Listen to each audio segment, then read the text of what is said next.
pass back here in California. Minnesota's Democratic leadership is facing mounting pressure to try and explain how a series of alleged fraud schemes cost taxpayers more than $1 billion. Now, there is growing investigations into these cases by the day. Garrett Tenney has the latest from our bureau in the Midwest. Garrett, good morning to you. Yeah, Bill, good morning to you. We've been reporting all week how that $1 billion figure for how much was stolen could really be just the tip of the iceberg. Well, now we have learned that several of the whistleblowers involved in these cases believe the total amount by the time these investigations are complete could be closer to $8 billion. Prosecutors have described this as an industrial complex of fraud with dozens of businesses set up for the sole purpose of defrauding the state of Minnesota, and that a vast majority of the folks involved came from the Somali community. Governor Tim Walz says the state has now paused those government programs and brought in outside auditors to get a better idea of how far-reaching this fraud was to try to keep it from happening again.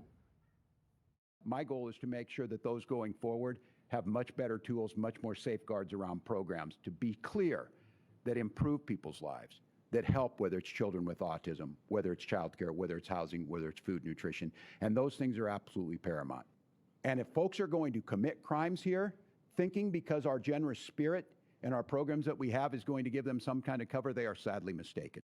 Walz maintains that as soon as any of these fraud issues were raised, they were looked into by the state, but whistleblowers allegedly claim that the concerns over fraud in these programs were repeatedly raised to both Walz and other state officials who dismissed them and then even retaliated against the whistleblowers for raising the concerns.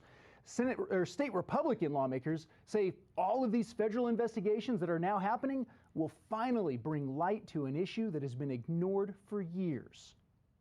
There are some very strong allegations against the administration. And I guess you could look at it like this. Either the Walz administration is incredibly incompetent or they're complicit. At this point, I don't see how you see it any other way. DHS has dubbed its new ICE operation in the Twin Cities is Operation Metro Surge, and in its first 3 days, the agency says it has made at least 12 arrests, including 5 Somali individuals, several with previous convictions for fraud. Bill?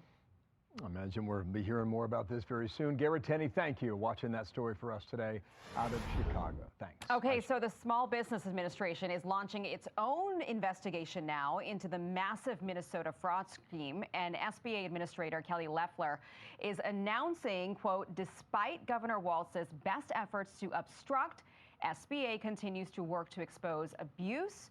Please subscribe to our official channel, USA News.